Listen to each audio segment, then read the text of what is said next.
Today I'm going to show you how to prepare a wall for painting.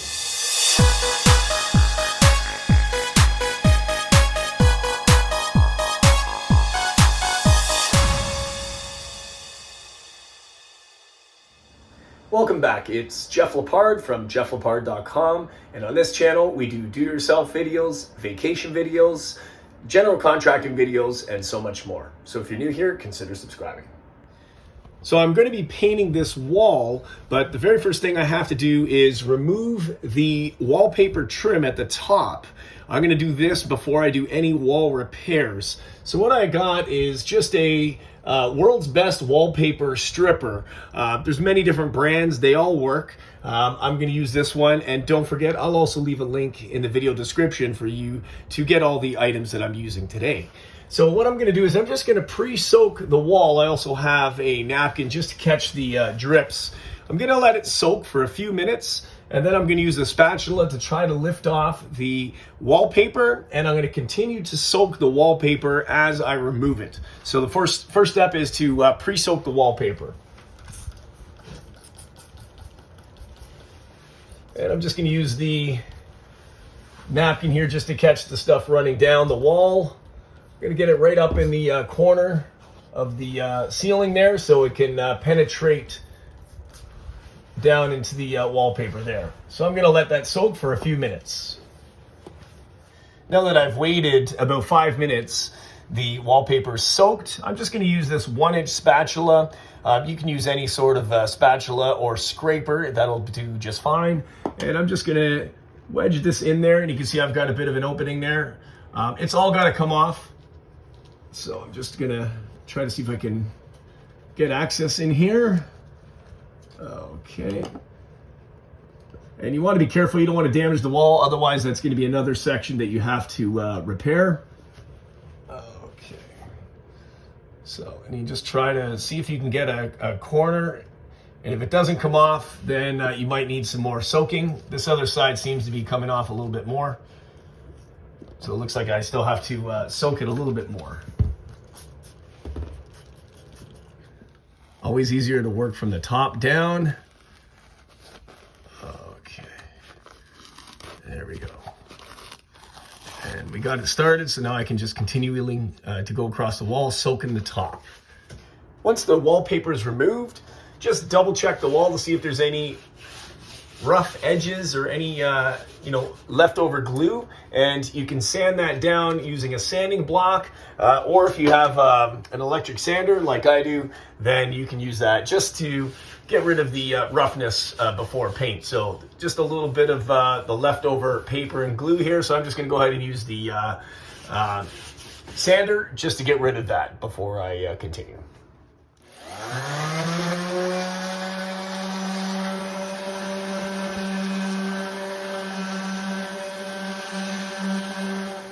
Before I can paint the walls, you're going to want to do any repairs that you have to do to the walls, such as nail holes or any damage to the walls. So I've just got some spackling that I'm going to use on the wall, and it dries very fast, and I'm able to sand it. This is actually great because you don't need any primer on the paint after you finish sanding the spackling down. So just, whatever you're going to use, if it's going to be repair compound, that's fine. Just check to see if you have to use primer before applying the paint. So this is just a small little tin. We don't have a very large repair area, so I'm just going to use my 1-inch spatula and just get a little bit of that. Now it's pink, and it will turn white once it's dry. So all I'm going to do is just going to put a small amount, and I'm just going to force it into the nail hole here. I'm just going to go over it a couple times and get rid of the excess.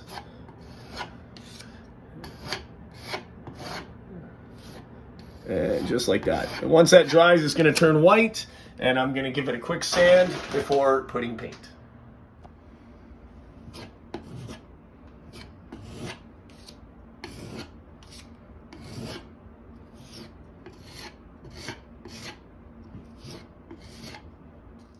Now that it is fully dried and completed, turned white, I'm ready to sand it before painting. Now, if you have a larger repair area, you're going to want to use a sanding block or a sander.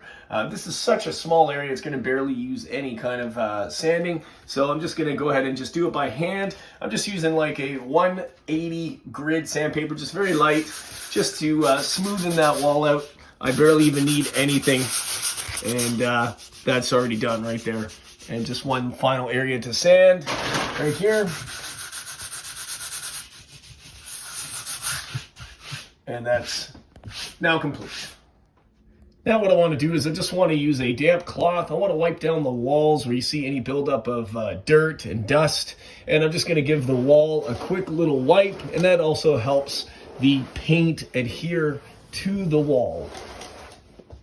Before I start painting, the one final step that I'm going to do right beforehand is to remove all wall plates or receptacle plates. So just look around your area that you're going to be painting and take off all the light switches, all the receptacle plates. That's so you don't get any paint on them. Now with this particular wall plate or receptacle plate, I'm actually going to be changing this out.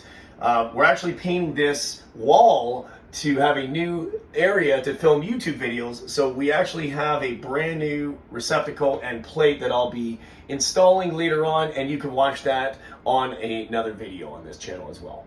So I'm just going to use a flathead screwdriver just to remove the single screw in the middle. Okay, and that comes right off. Now I'm not really concerned. Obviously I'm changing this, I'm not really concerned anyway, but now that the wall all around the receptacle can get paint. I'm going to leave a link in the video description down below for you to use any of the tools that we're using today. And if you don't already have a kit like this or supplies, you can probably save a few dollars just by buying a combo kit. So here's a kit, a 6-piece kit. It comes with the paint tray, the paint liner, the roller, 2 roller refills, and an angle brush. It's a 2.5 angle brush. That's going to be used for the cutting, which we're going to be using right now. So the only thing out of the kit I need right now is the brush.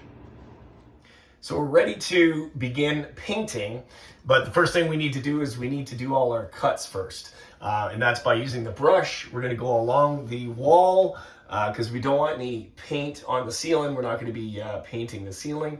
And of course the corners and the window trim. We want to make sure that we're doing cuts along the window trim since we're not painting the frame on the window. The first thing is to know how to properly hang on to a paintbrush. You know, looking at a paintbrush, the first thing is, you know, people think that just to paint it like that for up and down strokes might work. But for doing cuts, you're actually going to want to hold the paintbrush just like this, whatever's comfortable to you. That's how you properly handle a paintbrush. So you'll get a bit of paint on the brush, and I'll show you what I'm going to be doing. Now, this is, of course, if we're not using tape. Using tape is another way to get away from doing that, but I personally don't like that because you can always see the tape marks along the wall and the ceiling. But always cutting using a brush and using a good cutting brush will get you better results, I promise you. So what we'll do, we'll get a bit of paint on the brush, and what I'm going to do is I'm just going to bring the paint across the wall, and I'm just going to put a little bit of a flex into the bristles here on the brush, and you can see it's just going to glide along the wall, and I'm not hitting the ceiling. And then of course you can fill in back and forth. I'm going to go down about 4 or 5 inches, just enough so that the roller can definitely hit the cutting area and not touch the ceiling. So that's a little bit about what I'm going to be doing. Now I'm going to grab the paint and we're going to get started. So now I've got my cutting brush. I'm ready to begin the cuts along the ceiling. So I've got my little mini bucket here. I'm just going to get a bit of paint, not too much, and just to see how it flows, just like that. I'm going to start right in the corner, and I'm just going to press the brush in, and you can give it a little bit of a shake, a wiggle, and I'm going to begin moving. Now, I'm probably not going to get too far with this. I usually use a 3-inch brush, but they were actually sold out. So I'm just using a 2.5 inch brush, and you can also fill in here. So I'm going to dab the corner just for the sake, because I'm already on this side of the wall. And going back and forth is not a problem. So here we have 1 foot done, and I'm going to reload the brush with paint, and away we go again. So I'm just going to, if you're not comfortable, don't just jab the brush right at the top. You're going to want to take your time and just go right across, just like this. And once you lose a bit of paint, you can go ahead and fill in the bottom. It doesn't matter. As soon as we roll, it's going to blend in with the cuts. So now I'm going to paint the corners. So it's got a little bit of paint on the paintbrush, and I don't really have to worry too much about this. The main purpose is to just get the paint into the corner, as the roller does come pretty close. So this is quite easy. Not much technique needed for this. Now we're going to cut around the window frame. So I'm just going to take my time and just... Now you can use tape if you are not comfortable using the cutting brush, but like I said, I like to use the cutting brush. The first coat of all my cuts are now complete, so I'm ready to begin the paint application on the walls using the roller. So I have this roller, of course, that came in the kit, and also this extension pole that I use for higher reached areas. But any painter's pole or stick will do. And of course I have the paint ready to go, so I'm ready to begin. On the first roll of using a new roller, you have to keep in mind that it's going to take a little bit of a while to work the paint into the roller.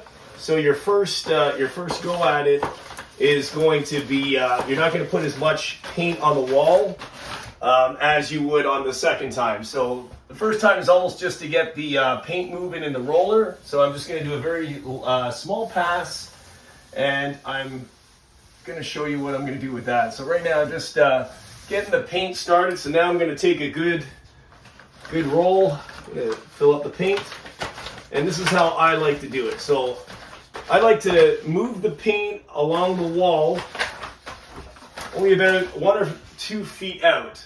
So I'm just going to go on a diagonal first, all the way down. I'm going to go straight up, and I'm going to go back over, almost like an X. And there's different techniques to do this. And then I'm just going to start right back where I started, and I'm just going to roll all the way up. Just making sure I'm just going to spread the paint out. You don't want to go too fast, of course. Just pay attention to spreading the paint out all the way down to the floor and to the top, of course. Make sure you do not hit the ceiling with the roller. We got a bit of paint left there, and that's about as far as we stop. You don't want to stretch it too much, and you can see that this is where we're going to stop, and I'm going to repeat the same steps again. Now that our first coat is done, we got to start the second coat of cuts before the second coat of paint.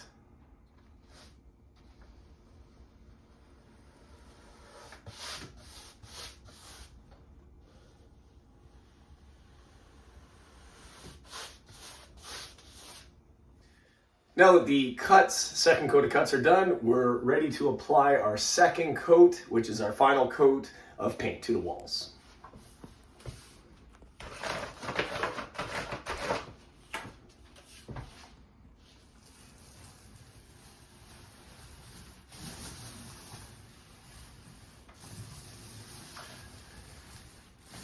Now, when you're applying this, before you get started, it'd be a good idea, especially if you have carpets, to put down some drop sheets. You may notice that I'm not using drop sheets because we have a tile floor and it's getting completely cleaned up at the end, which is the reason why I'm not using drop sheets.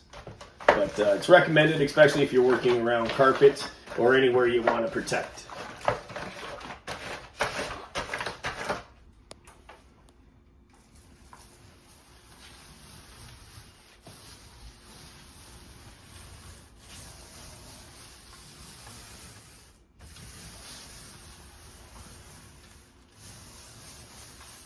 Now that the painting is complete, the last thing to do is to put the receptacle plate back on. And that's what you would be doing at home. Put all your receptacle plates back on once the paint has dried and you're complete.